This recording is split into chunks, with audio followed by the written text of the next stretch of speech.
Media Market Podcast no ar. Eu sou a Luísa Telecha, ao meu lado, Jean Oliveira, nosso diretor de Digital e Inovação. E aí, gente, beleza? Tô de volta, hein, Lu? Bora para um episódio super especial que a gente tava até comentando aqui nos bastidores, que deveria ter sido um dos primeiros. Coloca especial nisso. É uma das primeiras parceiras que a gente tem no nosso projeto. É verdade. Estreou o nosso projeto junto conosco, tava no primeiro dia de lançamento do projeto, né, Lu? É verdade. E uma pessoa que a gente tem muito carinho, que trabalha numa instituição que a gente tem um carinho maior ainda. Seja muito bem-vinda ao Media Market Podcast, Alice Oliveira, que é diretora sênior global de marketing de mídias sociais na Dell. Ela já foi indicada pela Forbes, uma das 10... Chique. Ela acho que é nossa amiga, né? É verdade, é verdade. Seja bem-vinda. E tem meu sobrenome, inclusive, Oliveira. Olha aí, todos somos primos. É verdade. A grande família Oliveira. Seja bem-vinda em Floripa e também, obviamente, no Media Market, aqui no Grupo ND. Fazia tempo que a gente queria te receber, mas a gente sabe que a tua agenda é sempre muito corrida, muitas viagens. Então, pra gente é uma honra te ter aqui. Prazer enorme, prazer é meu. Massa. Adoro estar aqui com vocês para falar do meu assunto favorito, marketing, mídias sociais. Pois é. Excelente encontro. Pois é, a gente estava até falando nos bastidores, né? Porque além de você ser diretora global de uma marca tão grande quanto a Dell, tu ainda é professora de uma marca muito relevante do nosso meio, que é a SPM, nossa parceira também. E tem tempo ainda de conseguir dar aula, então assim, é porque realmente tu gosta muito do que tu faz, né? Sim. Adoro. Marketing para mim é um prazer. Já tá há quantos anos na área, Alice? Na verdade, na área de marketing... isso não é uma pergunta boa, né, gente? Hoje já começa assim. Já, Hoje. Sexta-feira. Na verdade, na área de marketing, mais de 20 anos. Na Dell são 18. Que bacana. E dando aula agora na SPM são 2. Então, é bastante tempo de carreira aí, construindo marketing diversas formas, diversas geografias. Agora, então, nesses últimos 3 anos, com o desafio de mídias sociais global para a Dell. Que incrível. Assim, eu sempre falo isso quando eu tenho a oportunidade de te anunciar, porque é um baita prazer para nós brasileiros a gente ter uma diretora global de uma marca tão grande sendo brasileira, né? Aqui no nosso quintal, que é um estado vizinho. Como que é pra ti, assim? Tu se sente orgulhosa do cargo que tu chegou, na instituição que tu trabalhou já há 18 anos? Me sinto. E vou te dizer uma coisa, que assim, a gente tem uma coisa muito cultural nossa, né? E não é só do brasileiro, do latino, principalmente a brasileira e a latina, que é da gente não querer falar bem de si mesmo. Uhum. E com o tempo a gente vai aprendendo que a gente tem que sim ter orgulho, claro. E a gente ter orgulho da trajetória que a gente fez e das coisas que a gente faz é uma coisa muito legal. Sim. E a gente tem que conseguir falar disso com naturalidade. E sim, eu tenho orgulho, Boa. Sim, porque na verdade, muito mais até do que a posição ou o que isso representa é o legado. Boa. Uhum. Porque o que eu estou construindo agora nessa posição global começou no Brasil. Então foi quando eu estava responsável pela área de marketing do Brasil na Dell, foi que a gente construiu todo um modelo que foi um piloto global de construção de conteúdo local, onde a gente começou com toda a parte de ativações com influenciadores, criando esse sabor local associado às grandes campanhas globais. E isso funcionou tanto, deu tão certo, que é o que eu tô fazendo pro mundo. Então, muito mais do que ser brasileira, é a gente levar um modelo que a gente criou aqui pro resto do mundo. Que legal. E ver que tá funcionando. Sim. Então, isso é muito legal. Eu fico realmente muito orgulhosa. E vou te dizer que, às vezes, as pessoas me perguntam, nossa, mas um dia tu sonhou com isso? A mesma coisa a história da Forbes. Um dia tu sonhou com isso? Nunca, porque eu nem imaginava que isso era possível. Né? Nem pensei. Então, a gente sonha muitas vezes com as coisas que a gente imagina que são mais tangíveis, Sim, né? que a gente consegue enxergar, né? Que a gente consegue enxergar. E, na verdade, foi uma trajetória construída muito com essa coisa do querer fazer. Massa. Do querer fazer um passo depois do outro. As conquistas foram acontecendo de uma forma natural. Que legal. E eu sou muito feliz e fico muito orgulhosa. Então, acho que a gente tem que ter essa coisa A gente também fica, parabéns. Obrigada. E o mais legal de ouvir a Alice falar é sempre essa coragem que ela traz de inovar. Porque a gente vive uma era tão de fórmula pronta, a gente que fica procurando hack. Sim, é verdade. Ai, como é que tu fez? Me fala que eu vou fazer Ctrl-C, Ctrl-V. Cara, não é isso, sabe? Não é esse o caminho. Não, não é. E assim, essa inquietude que a gente tem, essa coisa de querer desafiar o status quo, de fazer as coisas diferentes, é o que realmente traz o resultado. Eu acredito muito nisso. E isso, na verdade, tem um pouco do DNA da gente, sabe? Eu acho que isso é muito jeito que a gente vê as coisas e planeja fazer diferente. E não é só fazer diferente por inovar, inovar por inovar. Inovar porque vê realmente uma oportunidade de fazer de um jeito melhor, de reconstruir alguma coisa e não ter medo. Que tem aquela história, mas Alice, às vezes tu não tem medo. Tenho, mas vai com medo mesmo. Boa. Não tem problema. Boa. Porque a gente tem que olhar o cenário, ver quais são os riscos, testar, avaliar, inovar. Funcionou? Vai com tudo. Se não deu certo, não tem problema, só erra quem tenta, né? Então, a inovação, ela é muito... Tem muito, claro, da coragem, que acho que é uma coisa bem importante. Tem que sim ter coragem para errar, porque é uma coisa muito difícil pra gente, principalmente nessa cultura da performance que a gente vive, né? Que o errar, ele pode não ser tão legal. O errar é muito importante, porque é errando que a gente faz melhor. Então tem que ter a coragem de errar, a coragem de fazer de novo, e é isso que faz com que a gente não pare nunca de inovar. Então eu sempre brinco com as pessoas que trabalham comigo que a gente tem sempre um lema, que é sempre beta. A gente está sempre... Sensacional. Sempre num modelo beta. Nunca é o modelo final de tudo, porque a gente está em constante transformação. Principalmente quando a gente olha o mundo como está agora. Sim. Então, assim, de uma semana para outra, tem as verdades absolutas mudam muito rápido, né? Mudam muito rápido, com inteligência artificial, com tudo que está acontecendo, desde a pandemia, a velocidade com que as coisas estão mudando, ao mesmo tempo que é fascinante, é assustador. E é por isso que a gente tem que só ter uma coisa certa na vida. A mudança vai acontecer o tempo todo e a gente tem que estar pronto para isso, tem que estar pronto para se adaptar. Pois era isso que eu ia te perguntar agora. O que tu enxerga, assim, de principal desafio? É essa dinâmica de tudo estar em constante transformação? Com certeza. E ter esse perfil do aprendiz, né? Porque se você chega num estágio da tua carreira que tu se coloca como sabichão, né? Tu não vai conseguir inovar, tu não vai conseguir aprender novas coisas e acaba, por consequência, se tornando obsoleto, né? Absolutamente. E não existe mais sabichão em nada. É verdade. Porque quem é o sabichão hoje vai lá para a inteligência artificial, vai para o ChatGPT, e ainda ali é o sabichão de hoje que amanhã também já sabe mais do que sabia hoje. E a gente tem que estar nessa constante evolução, ainda mais. Esse eterno aprender, eterno entender. E tu estava falando, né, Lu, do que são os desafios. Certamente a adaptabilidade, essa coisa do não estar tão apegado aos planos, aos projetos. E não significa não ter processo, não ter processo, ou não ter um planejamento. Mas para mim o que é isso? Olha, tem um plano, mas a gente sabe que o plano não vai ser bem assim, mas tem que ter um plano e a gente vai ajustando e tu não fica casado com aquilo que foi planejado. E se o plano precisar ser reconstruído, não significa que foi uma falha. Boa. Significa que foi uma correção de rota. E essa é uma das características, para mim, mais importantes dos profissionais de hoje. É a adaptabilidade, é o saber ler o cenário e ajustar rápido e agir rápido.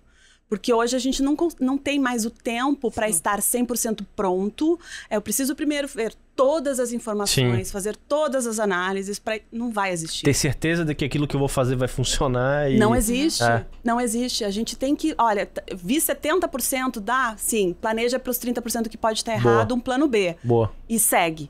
Então, a adaptabilidade, eu diria que é uma palavra-chave. E a outra é resiliência. Eu sei que essa palavra é meio que até um jargão, né? Assim, mas a resiliência é muito importante, porque é a coragem de errar. Né? Então, olha, não deu certo, tudo bem, não tem problema. Faz parte do jogo. É o cai e levanta. O tempo todo, porque é aí que a gente consegue ter a velocidade, né? E um outro ponto que eu vejo, assim, muito, muito, muito importante é a habilidade de trabalhar com pessoas. Porque por mais que hoje a gente tenha muito a tecnologia o tempo todo nos ajudando em tudo, o que é excepcional, mas no final das contas é o tato humano é o que faz as coisas acontecerem.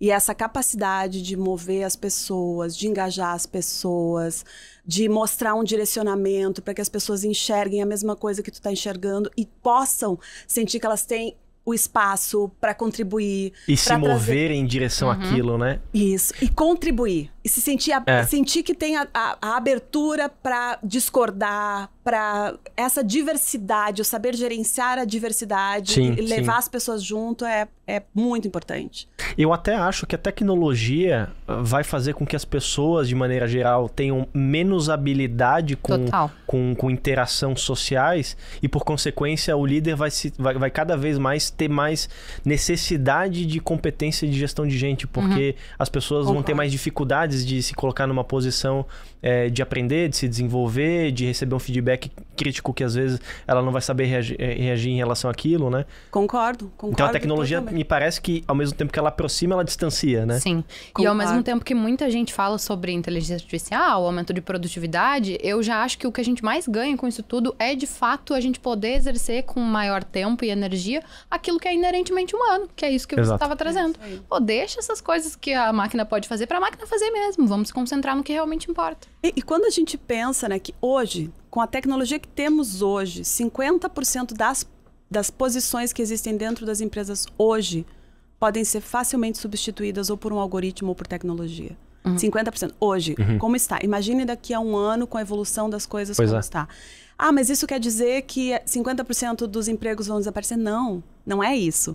Eles vão mudar muito. E o que vai ser o mais importante de tudo é justamente essa adaptabilidade, essa capacidade de mover as pessoas, do ler as pessoas, do saber fazer as perguntas certas, do conseguir ter essa visão mais ampla, porque o algoritmo, né, ou a inteligência artificial, ou seja, o que a tecnologia traga de benefícios daqui para frente, não consegue ter esse tato. Não tem essa leitura que a gente consegue ter das pessoas, do entender os momentos, do entender...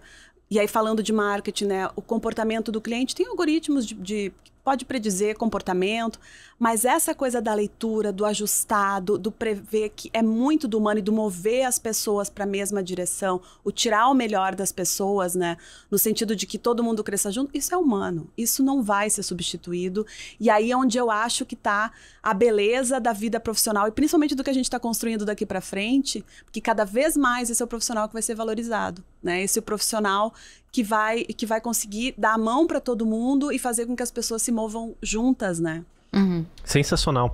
Olha, se tu que trabalha com mídias sociais e obviamente, por consequência, deve estar em contato com o que há de mais novo, como que tu tá enxergando o momento que a gente vive no mercado de influenciadores? Porque me parece que teve há 2, 3 anos um hype, né? Um boom, e agora me parece que deu uma esfriada. Como que tá hoje? Na verdade, esse é um mercado que ele vive em constante transformação. E quando a gente compara também ele entre os diversos países, tem uma diferença grande, né? Ah, que interessante. Tem uma diferença grande. Então, falando um pouco assim de como a gente enxerga no Brasil. No Brasil, o influenciador realmente influencia muito, né? E é muito importante a palavra do influenciador. Mas o que a gente está vendo, isso é um movimento, eu poderia dizer que global, que a gente está vendo em todos os países. A autenticidade... ela está sendo muito mais importante. Então, aquela fala muito mais propaganda, ela já não está convencendo como convencia 2, 3 anos atrás.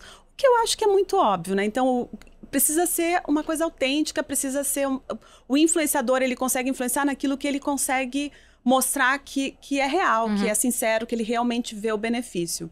Então, isso a gente vê de uma forma geral. Uma coisa que a gente está vendo muito no mercado de influência, de uma forma geral, é o poder do micro-influenciador, o poder do brand lover, né? Então, da pessoa que é apaixonada pela marca e não é um influenciador e fez um post falando da marca.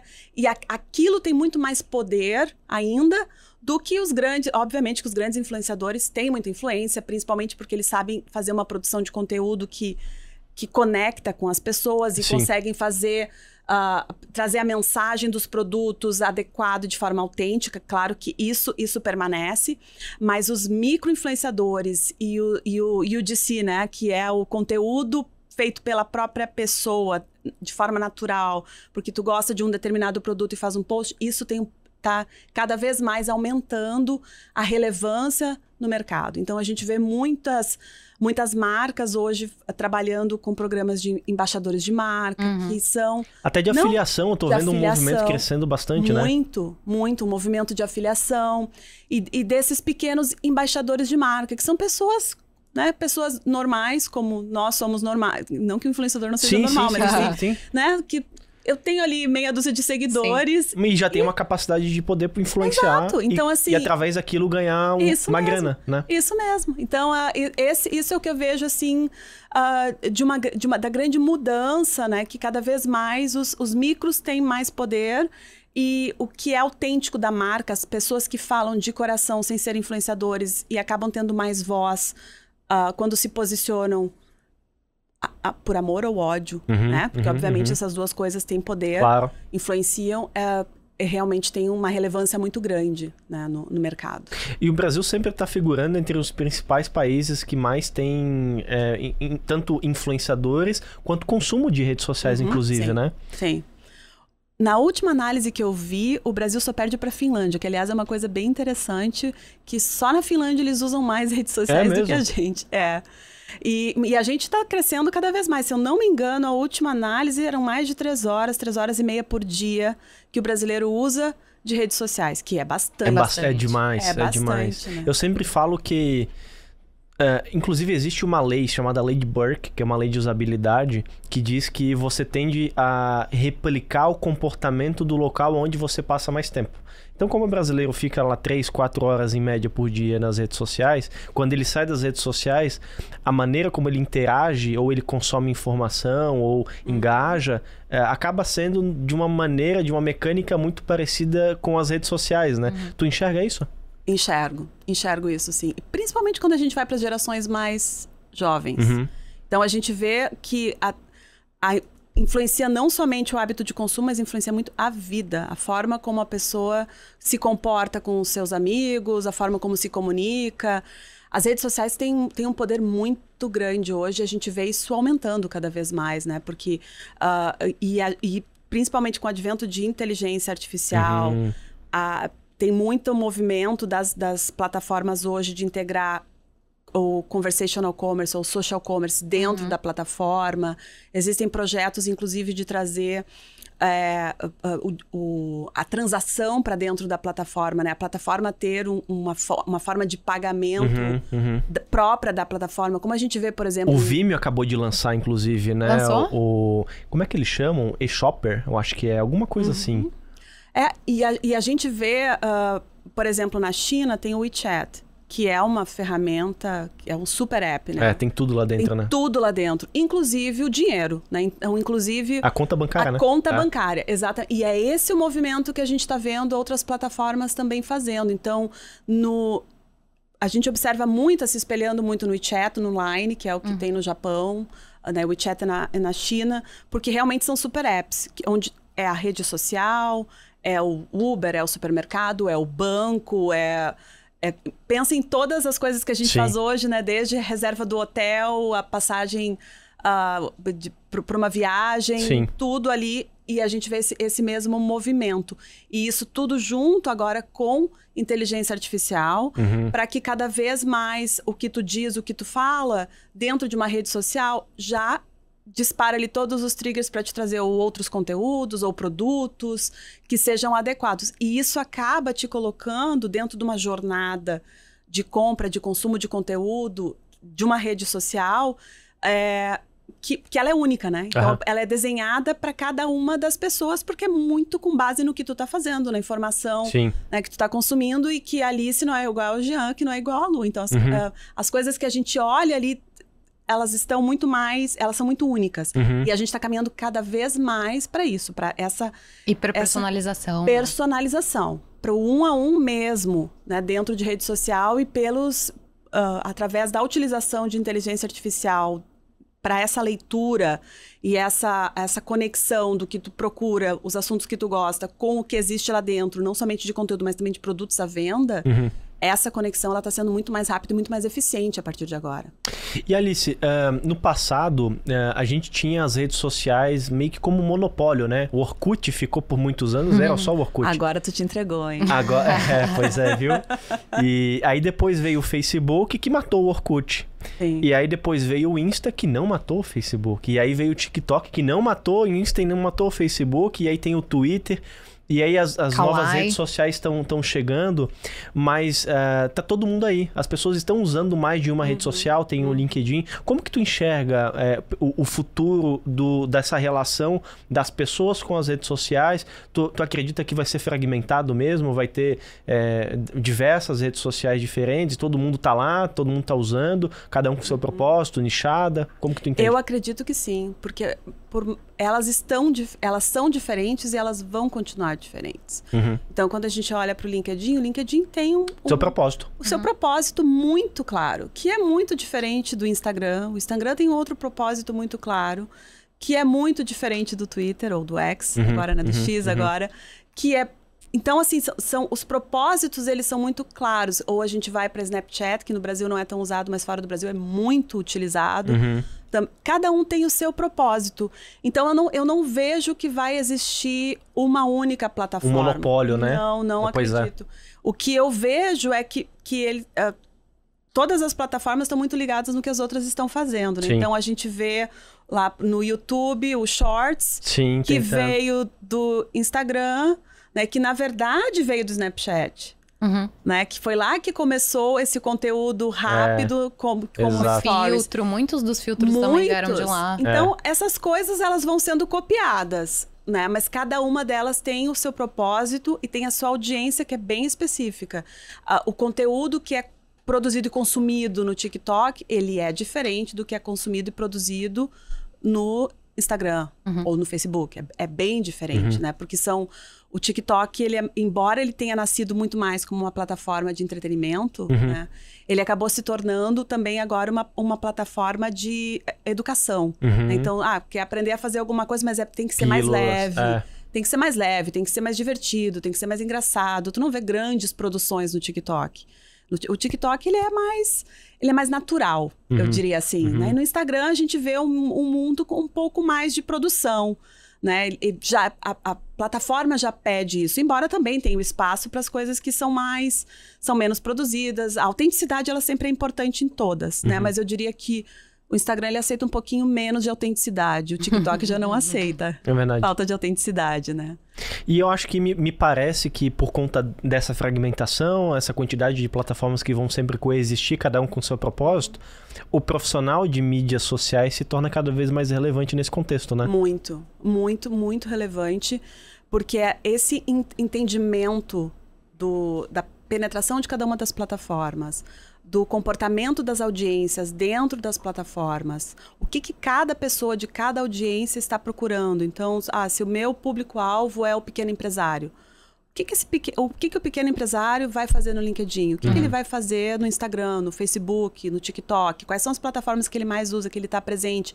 Que tipo de conteúdo que é consumido? Então, o profissional de mídia social, ele precisa entender disso. E não só disso, precisa estar com os olhos no futuro. Sim. Porque tem muita coisa que está vindo, né? Tem muita novidade, muita coisa que está sendo testada. Inclusive, é importante que todos vejam o que está sendo testado fora do Brasil. Boa. Porque muitas vezes as coisas estão sendo testadas em outro lugar para ser trazida para cá depois. Ou muitas vezes elas são testadas aqui primeiro. Porque o Brasil, ele é um grande berço de testes de piloto, principalmente para redes sociais, porque a gente é muito evoluído na utilização de redes sociais, né? A gente... tudo aqui rápido. No Brasil é muito rápido. Se funciona ou se não funciona aqui é muito rápido, né? A adoção. Então, o Brasil acaba sendo muito usado para pilotos, né? Então, eu acho que esse olhar da estratégia, do entendimento do cenário atual e os olhos no futuro é fundamental para um profissional de mídias sociais. Muito bom. Excelente. Eu quero usar um pouco da Alice estrategista aqui, porque você falou um pouco sobre user-generated content, e a gente estava até, por acaso, ontem escrevendo um conteúdo sobre isso para o Media Market, e as meninas, em função de usar muito TikTok, as meninas da nossa equipe, me falaram, mas Lu, eu tô vendo aqui algumas marcas... solicitando para as pessoas produzirem conteúdo, pagando elas e chamando isso de UGC. E eu, não, peraí só um pouquinho. Eu acho que não é por aí o caminho. Eu acredito que quando a marca tá pagando, já virou publi, já não é mais. E aí eu comecei a dar uma olhada nos links que elas me mandaram e, de fato, já existem empresas que estão prestando esse tipo de serviço, meio que subvertendo a lógica do conteúdo que é gerado pelo usuário. E aí, não, vamos voltar umas casinhas. Sentei com elas e falei, não, conteúdo gerado pelo usuário é o conteúdo que é gerado organicamente, precisa ser uma coisa, como fala, não é instantâneo, é orgânico mesmo. Tava ali, gostei dessa água, eu vou tirar uma foto, vou postar. Isso aí. E aí, diante de tudo isso, eu queria que tu entregasse pra nossa audiência, que também é formada muito de pequenos e médios empresários, como tu estava comentando aqui agora, como que eles podem utilizar desse conteúdo que é genuíno, criado pela audiência deles, nas próprias redes, ou então se existe alguma outra forma de abordagem que a gente possa compartilhar para eles usarem esse conteúdo de forma genuína, pelo amor de Deus. E até assim, eu concordo absolutamente contigo, né? User-generated content é de coração. A pessoa escreveu lá com a alma, espontâneo, e aquilo ali tem um peso, um valor que não existe nenhum outro depoimento que tenha tanto valor para uma marca quanto aquele.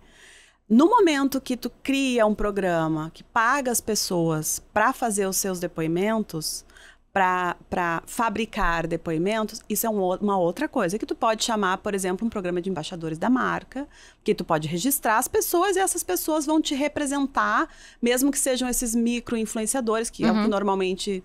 E que também funciona, mas Sim, não é a mesma coisa. Não. Né? São coisas diferentes, então pode-se ter as duas coisas, sem dúvida. E o que eu diria, assim, para os pequenos empresários, né? Quando a gente fala de conteúdos... Vamos lá, apaixonados pela marca, né? Que é o conteúdo de maior valor. A primeira coisa é ter uma forma de traquear isso. Porque esse conteúdo, ele pode depois ser repostado, ele pode, inclusive, ter mídia paga para aumentar o alcance, né? Para ter um número de... Claro que aí tem que ter toda uma questão também de acordo com a pessoa, então tem toda uma questão que tem que ser vista, mas sim, pode ser utilizado para isso, para repostagem, para, inclusive, ter como eu falei, um alcance maior. Pode-se também usar para taguear a loja, falando, por exemplo, de Instagram, taguear a loja da marca que está no Instagram no conteúdo, porque aí tu consegue criar um link direto dali. Então, tem várias formas. O que eu recomendaria, a primeira coisa, é ter uma forma de encontrar esse conteúdo. E dentro das próprias plataformas, quando a gente fala mesmo de meta, né? Dentro da meta, tu consegue encontrar os conteúdos que estão falando da tua marca. E aí, a partir dali, tu consegue ter toda essa atuação para entender quem são essas pessoas, para conversar com elas, para ter autorização para repostagem, para colocar mídia. E o que se pode pensar a partir daí é criar um programa de manutenção dessas pessoas, para que elas estejam próximas da marca. E aí se pode criar um programa, por exemplo, de embaixadores da marca, mas que nasceu com uma postagem espontânea, né? Falando, olha, eu adorei essa água. Então, tirei uma foto da água e tá tudo certo. E essa manutenção pode ser muitas vezes com coisas pequenas, assim, pequenas que são gigantes para quem é apaixonado pela marca. É muito mais incentivo, Sim. Né, Isso, do que qualquer outra coisa. Vai ter, por exemplo, participação quando a gente está no estágio final de construção de um produto. A gente vai querer a tua opinião.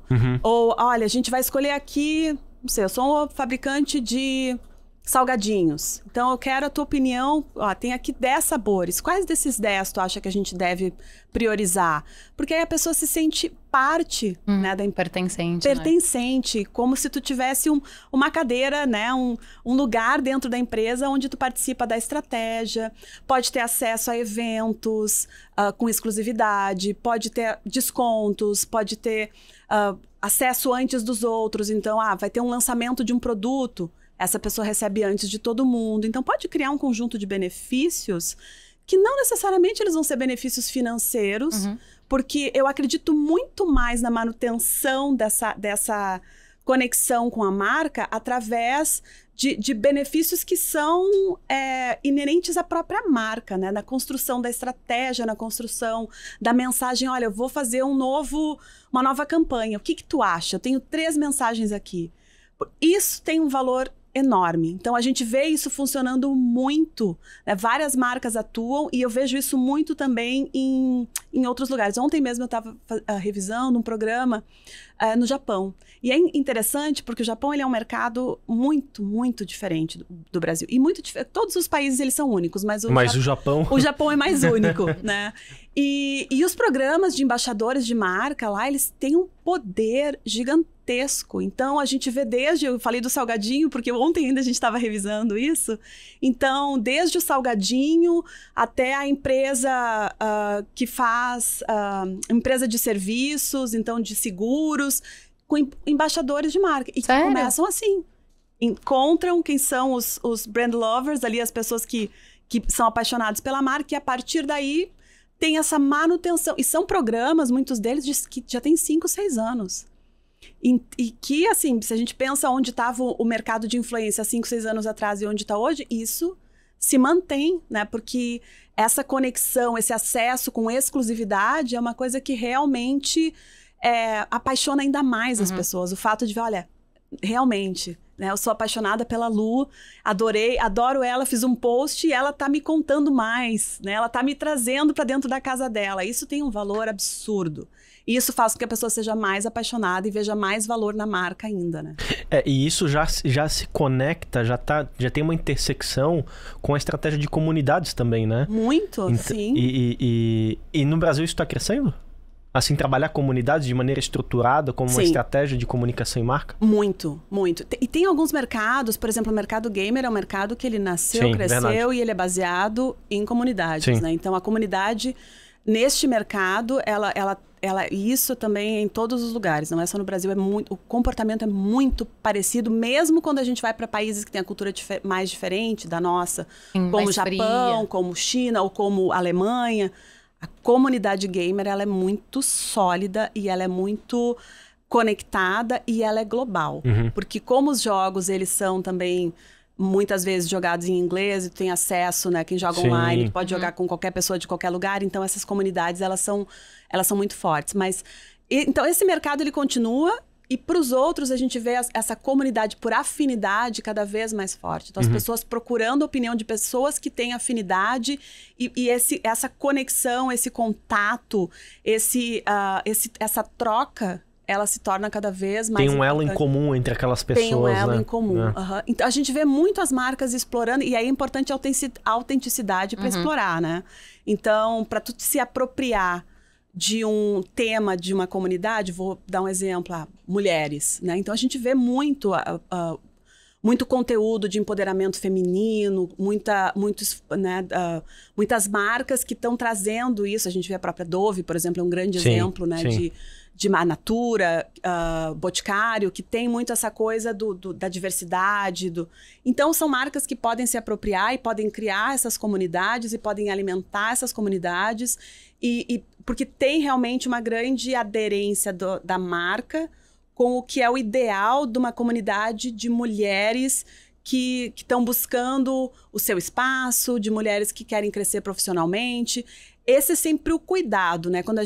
Quando uma marca quer participar de alguma coisa que já existe, precisa ter autoridade e autenticidade, senão o efeito é o contrário. Muito bom, muito bom. E fica muito claro, né? A gente consegue perceber que aquilo tá esvaziado de sentido, sabe? Fica muito claro. Sabe que eu vi no passado uma situação muito ruim que aconteceu, sem falar nomes ou marcas aqui, mas tinha uma empresa, falando do mercado gamer, que estava influenciando...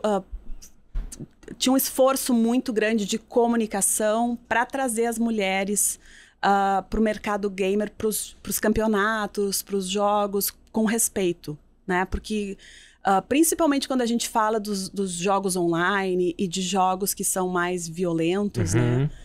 Existe um desrespeito muito grande, assim... Entre os jogadores, Entre os jogadores. E, então, isso foi uma coisa muito bem vista, né, pelo mercado. E aconteceu uma situação que um dos grandes executivos da empresa foi processado por assédio sexual dentro da empresa, com provas, e aí depois surgiram... Então, aí foi uma situação assim que o tiro não somente saiu pela culatra, como destruiu tudo que havia sido construído até ali, um legado que estava sendo bem difícil e que era uma coisa muito linda que estava sendo construída, né, justamente por essa proteção, porque é uma coisa genuína, né? É uma coisa que realmente é importante, essa proteção da mulher dentro, né, de um cenário que realmente é um cenário mais bruto, né? E então esse sempre tem que ser o cuidado, né? Que o momento que qualquer marca, qualquer empresa, qualquer negócio participa de uma coisa ativamente, isso tem que ser da porta para fora e da porta para dentro. Muito bom. Muito bom. Porque cada vez mais está mais fácil de perceber as incongruências. Muito mais. Né? Muito mais. Tanto de posicionamento das pessoas que trabalham ali dentro, quanto casos como esse, como tu comentou, né? E a rede social, ela trouxe palco para todo mundo. Exatamente. Né? Então, qualquer situação que acontece, é muito fácil hoje qualquer pessoa ter voz.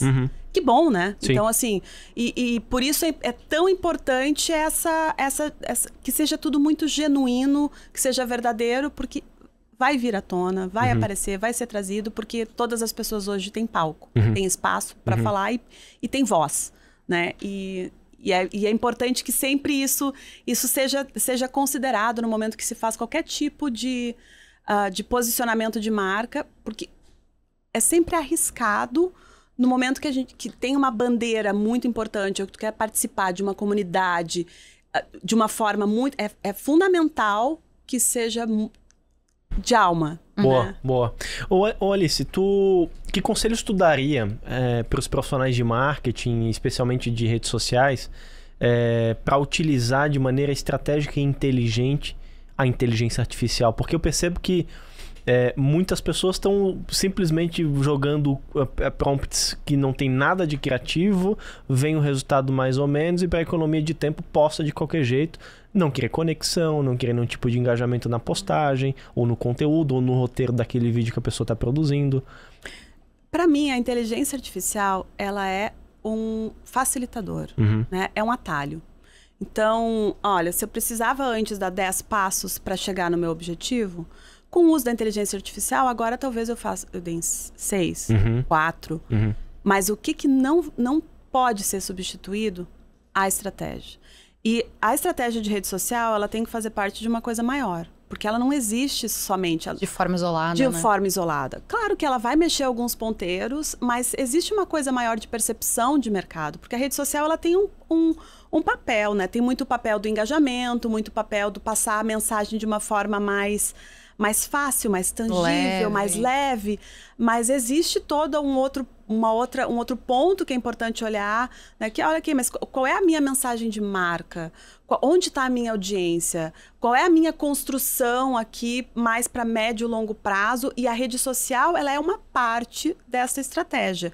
Então, com ou sem o uso da inteligência artificial, eu não acho que isso possa ser substituído. Boa. Porque a estratégia, ela precisa ser vista, ela precisa ser olhada, ela precisa ser vista a longo prazo, precisa ter um plano considerando, ok, quando eu quero ter um impacto maior, onde está a minha audiência, o que eu vou usar aqui para ter um impacto na minha audiência total, né? Então, a gente sempre fala, tem que ter 40%, 60% da tua audiência, tu tem que impactar pelo menos 7 vezes, né? No período. No período. Então, ok, quais são os canais que tu vai usar e qual é o papel da rede social aqui? Aí, ao invés de tu ficar horas fazendo diferentes mensagens, tem rede social que vai te ajudar...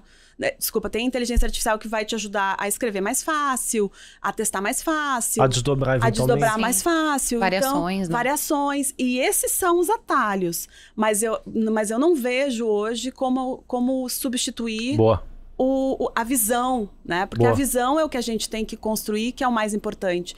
E uma outra coisa que eu também não vejo como substituir é a análise. Por mais que hoje a inteligência artificial possa nos trazer os insights, né? Então, de análises de dados, mas quais são os dados que eu vou analisar? Então, para cada coisa que a gente faz, tem um conjunto de métricas que tem que ser medido. Porque fazer alguma coisa e não medir é a mesma coisa que não fazer. Né? Então, tem que ser medido. Olha, eu fiz uma ação desse jeito, eu tenho uma ação aqui de construção de marca, o meu objetivo é aumentar a minha percepção de marca no próximo ano. Então, eu vou ter aqui uma estratégia mais ampla, que eu vou para canais de maior alcance, a rede social eu vou nestas plataformas onde está a minha audiência, e aqui o meu objetivo é criar engajamento e passar a mensagem um pouco mais com mais abraço, né? Um pouquinho mais quentinha. E aí, ali na transação, eu vou fazer uma estratégia de retargeting, por exemplo. Então, isso tudo cada uma dessas coisas tem uma medida. E essa medida, ela tem que ter um objetivo, tem que ter uma análise. E mesmo que tenha um algoritmo de inteligência artificial para te ajudar, né, com insights, a definição exata do que é a métrica, o que o sucesso significa, quais são as métricas, ela precisa ser feita. E eu não vejo isso sendo substituído. Não vejo sendo substituído, porque isso é fundamental. É verdade. O planejamento e a medição correta, elas eu não vejo como isso ser substituído. Tu vai, obviamente, conseguir ter, como eu disse, atalhos, né? Boa. Que ajuda que a gente não gaste tempo com coisas que muitas vezes que sejam menos importantes, mas que a gente já tem hoje ferramentas para fazer muito mais rápido. Muito bom, muito bom. Tu viaja o mundo inteiro, né? Deve estar acompanhando muita coisa. Tem algum Clubhouse novo da vida surgindo? Alguma nova rede social aí com potencial? Lembrou do Clubhouse, poxa vida. Que deve flop, existir né? Ainda, né? Eu acho que existe. Eu acho que existe. Faz muito tempo que eu não entro. Eu ainda tenho instalado, mas faz muito tempo. Tipo aquele Twitter do Instagram também, que todo mundo baixou e depois ninguém nunca mais usou, Como é que é o nome? É Threads, eu acho, né? Alguma coisa assim. Threads. Tem ali. E teve também o Cu, né? Verdade. Teve também. Então, e que na verdade foi no Brasil que foi um boom de utilização. O brasileiro não tem maturidade, né? A gente não tem maturidade para certas coisas. O brasileiro, a gente nasceu com a quinta série. Não, então, falando... eu não vejo nenhuma rede social nova. Surgindo. O que eu vejo hoje são muitas inovações que estão no roadmap aí das redes sociais daqui para frente. Então, como eu já falei, de utilização de inteligência artificial, até para ajudar marcas a se posicionarem, ajudar os usuários. Eu quero procurar tal conteúdo, eu quero comprar esse produto. E tem lá uma persona que representa a rede social, né? Que tu pode conversar e te dar as recomendações. Então, isso são coisas que a gente já vê, né, no roadmap. Mas não vejo hoje nada novo, assim, disruptivo de uma nova rede. Existe todo um caminho também que a gente se pergunta bastante, né? Que é interessante o caminho que o próprio Twitter, agora X, está fazendo. Então, com muitas inovações, tem uma transformação dentro da própria ferramenta, de agora ter também vídeos longos, que antes não tinha, porque né, a gente lá atrás, o Twitter nasceu com texto, né? 140 caracteres. 140 caracteres. Então, agora a gente está vendo dentro do Twitter vídeos longos. Então, tem um caminho aí que está sendo seguido de também ter um pouco de YouTube. Então... Pois quando tu falava dos super apps, eu lembrei disso. Quando o Elon Musk comprou o Twitter, ele prometeu que ele ia transformar num super app, né? E eu fiquei aguardando essas mudanças e não acompanhei tanta transformação assim. A gente tem conversado bastante com eles em nível global, assim, tem bastante coisa legal que tá vindo, assim, não só deles como de todos, né? E todo mundo com olhos, assim, e ações muito tangíveis com inteligência artificial. E social commerce. Social commerce Tu acha que vai vingar o social commerce? Sem dúvida. Sem dúvida, assim. Quando a gente olha o mercado da China, por exemplo... Por que eu sempre falo, né, do mercado da China? Porque, na minha percepção, eles estão 5 anos à nossa frente, em tudo que acontece lá.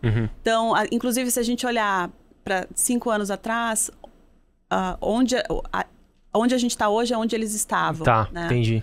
Então, os super apps, que é uma grande, né, uma realidade lá com o WeChat, mas o social commerce lá, ele é muito presente em tudo. Mas então, de concluir a transação na plataforma, não de ser direcionado. Concluir a transação na plataforma. E esse é um caminho que as plataformas todas estão fazendo. Então, de se transformar em marketplace, né? Então, a Meta está indo para esse caminho também, de transação toda dentro da plataforma, sem sair da plataforma. E a gente vê o X também está indo para esse caminho. Então, eu vejo isso crescendo muito, muito hoje. Eu estou tentando lembrar agora, mas eu não vou falar nenhum número para não mentir, porque eu não trouxe os dados aqui. Mas o percentual de crescimento de social commerce nos próximos anos é assustador, né? O que tem de projeção. Então, eu tenho certeza. Até porque é um modelo de compra natural. Sim. Né? Porque é onde a gente está a maior parte do tempo. Então, tá usando a rede social, viu uma coisa interessante, clica, compra. E, inclusive, né, existe uma tendência que eu ainda não vi nenhuma das plataformas ainda lançando efetivamente, mas que e aí eu estou esperando, porque eu acho que isso deve ter uma mudança também no próprio mercado de influência, que é absolutamente tudo que está presente no conteúdo pode ser comprado, mas não necessariamente que a pessoa que produziu o conteúdo esteja vendendo. Então, por exemplo, aqui eu posso estar falando da água porque eu sou uma influenciadora da água, mas o microfone pode ser comprado, o meu brinco pode ser comprado, porque existe um algoritmo de inteligência artificial que conecta todo o inventário de todas as lojas com as imagens, com a imagem que está no conteúdo. Caraca. E isso te encaminha para a loja. Então, isso eu li um artigo sobre isso, não vi nenhuma das plataformas ainda lançando efetivamente, né? Eu sei que tem algumas que têm planos. Mas isso é uma mudança grande, né? Se a gente vê isso acontecendo, porque aí absolutamente tudo pode ser vendido. Então, não é mais somente o influenciador influenciando para um produto. É o que tu veste. E a tecnologia disponível para fazer isso a gente já tem, né? Já tem. Caraca, nunca tinha pensado nisso. Vamos abrir, gente. Nós três? Pra tu ver como é que a publicidade empurra muito o comportamento das pessoas, né? Muito, completamente. Porque assim, pra mim faz todo sentido, só que hoje, obviamente, eu como tecnologia, eu enxergo uma barreira muito grande de integração de carteira, etc, né? O WhatsApp agora tá tentando fazer com que a gente envie dinheiro pelo WhatsApp. Sim. Aí a gente fica mais desconfiado de colocar o cartão no WhatsApp. Então eu acho que tem um desafio de as plataformas terem a confiança das pessoas para poder ter o cadastro, a conta bancária, o cartão, para daqui a pouco, num clique, poder fazer a transação. Porque clicar e preencher uma porrada de coisa é pouco provável que aconteça. Tem que ter uma integração bem inteligente aí, né? Sim. A Vimeo tá tentando, mas é uma proposta um pouquinho diferente. Não é automatizado, mas tu pode setar os pontos em que, ao longo do vídeo, a pessoa vai ter um destaque. Tu pode clicar ali na camiseta, num objeto, para poder ver mais informações e comprar. O Pinterest também faz isso bem, né? Com imagem e tal, esse relacionamento. Mas é mais manual, né? Totalmente. Não, por isso que eu fiquei pensando enquanto a Alice falava que tudo já tá disponível. Eu sou fã de tirar foto de óculos, roupa que eu vejo, jogo nas lojas. Eles simplesmente rastreiam e me dão uma igual pra comprar. Não preciso nem perguntar de onde é tal roupa, sabe? Então, tecnologia disponível já existe. Pra gente encerrar, Alice, quero te pedir pra... Eu sempre faço essa pergunta porque, assim, quando o papo é muito bom, as pessoas querem dar continuidade. Então, onde que a gente pode dar continuidade a essa nossa conversa? E aí, nesse momento, tu pode indicar pra nós um livro, um filme, uma viagem, um evento presencial, a galera indica bastante também, que tu daria como sugestão para quem tá nos ouvindo dar continuidade nesse nosso papo? Nossa, essa foi uma pergunta... Não tava preparada, né? Eu gostei dessa pergunta, viu? Tu tá fazendo em todos os episódios? Eu gosto de ouvir. Muito bom. E sai de tudo, tá? De tudo. O que eu vou te dizer é networking. Para mim, a continuidade da conversa, ela precisa ser networking. Participar de grupos que debatam assuntos que sejam relevantes, trocar informações com outras empresas, com outros negócios, procurar outras pessoas. Eu acredito muito nisso, porque essa troca de entender... Porque muitas vezes as dores são as mesmas, né? Eu até arriscaria dizer assim que nos negócios, independente do tamanho da empresa, eu arriscaria que 60%, 70% das dores são as mesmas. Né? É a demanda que não está qualificada, é a margem que baixou, é a conversão, a imagem de marca, aumento da concorrência, são coisas muito parecidas, ou até mesmo a dificuldade de reter talento, a dificuldade de treinar pessoas. Os problemas, eles são muito parecidos. E eu acredito muito na troca. E na troca positiva, assim, porque muitas vezes as pessoas acabam guardando a informação porque informação é poder. E eu não acredito nisso. Eu acho que a informação, ela compartilhada, ela vai te trazer feedbacks, vai te trazer outros pontos de vista que só vai ganhar com isso. Óbvio que eu não estou falando de compartilhar uma estratégia confidencial, não é esse o ponto. Mas eu acredito muito no poder da troca.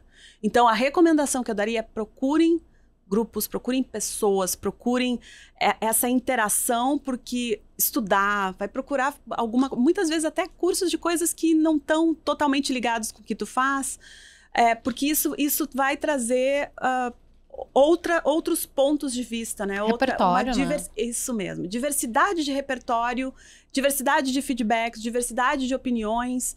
E isso a gente só tem a ganhar. Uhum. Muito bom, sensacional. Que episódio, né? Que timing.